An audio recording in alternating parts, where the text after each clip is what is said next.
So heat exhaustion is when we have an elevated temperature, usually between 100 and 104 degrees Fahrenheit, might have cool, clammy skin despite being hot, fainting, dizziness or weakness, headache, might have increased sweating, increased thirst, might be kind of irritable and have muscle cramps, nausea and or vomiting.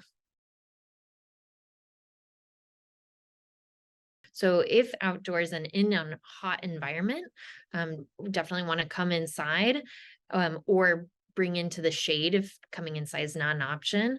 Remove clothing as much as possible. Begin rapid cooling by either pouring cold water onto the child's body, or if the child is awake and alert and able to drink, having he or she drink cold water, applying cold towels to the body.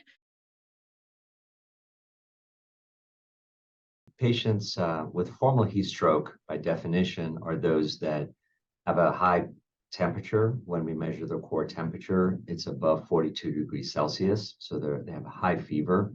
And with that high fever, there's confusion, there's disorientation.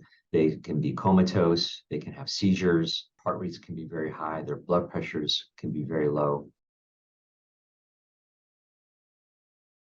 We initiate medical resuscitation for those patients right away. We start IVs, we start to cool them. And as we initiate cooling measures, we also initiate sometimes other forms of resuscitation, such as IV fluids.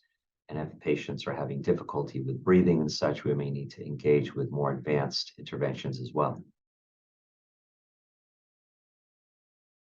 So the best precaution is avoiding exposure to excessive heat, staying indoors, having access to air-conditioned environments. And for patients who are frail and are older, it's really important for family and neighbors and friends to check in on them periodically.